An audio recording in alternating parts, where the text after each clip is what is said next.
لەگەڵ هاتنی سەری ساڵی زاینی بەرپرسانی حکومی پیرۆزبایی گەرم ئاراستەی هاوڵاتیان دەکەن و دەیان ملیۆن دیناریشیان بۆ ئاهەنگگێڕان لە سەری ساڵ و بۆنەکاندا تەرخان کردووە.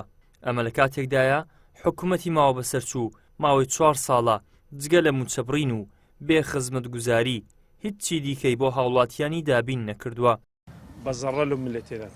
چاودێران دەڵێن لامان سەیرە، بەرپرسان بە چڕوویەک پیرۆزبایی لە هاوڵاتیان دەکەن، دەشڵێن پیرۆزباییکردن لە دوای دەستکەوتێک دەبێت نەک دوای دنیایە قەیران و بێ موچەی و نەبوونی خزمەت.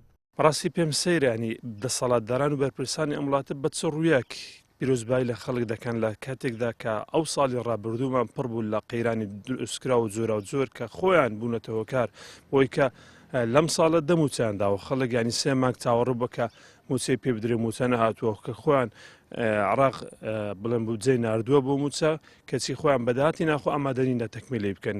هەروها گرفتەکان کە لە هاوین کەم ئاوی لە زستانان بێکارەبایی یعنی تر خزمەتگوزارە سەرەتاییەکانی ژیان هیچی لێرە بەردەست نین بەداخەوە ینی ئەوانە چڕوویەکیان هەیە کە دێم پیرۆزبایی لە خەڵک دەکەن. کەسێک کە پیرۆزبایی ساڵی نوێی لێ دەکرێت چەندین موچەی لە ساڵی ڕابردوو فەوتاوە دیار نییە ناڕوونە و موچەکانی ساڵی داهاتووشی لە تونێلێکی تاریکدایە نازانێت پێیدەگایاننا.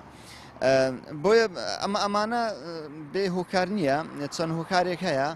من ڕاستی پێ بڵێم لەگەڵ ئەوەدام کە خەڵک دڵی خۆش بێخن، بەڵام من ئەوەی کە ئێستا دەیبینم باوەڕتە بێت زۆرێکی بەشێکە ینی زۆرێکە کاردانەوەیەکە لە ڕقی ئەو هەموو خەم و خەفەت و نەهامەتێکە ئەوانە بەسەریان هێناوە کابرا دێتە دەرەوە هیچ چی بکاتن.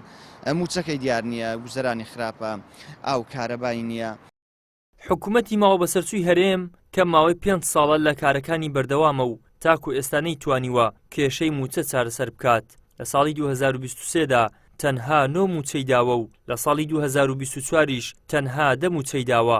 موچەی ساڵی 2025ش لە تونێلێکی تاریکدایە و کەس نازانێت ئاخۆ سەر لە نوێ درێژە بەم دۆخە ناهەموارە دەدرێتەوە یان نا. ئیدریس محەممەد، کەناڵی ئاسمانی پەیام، هەولێر.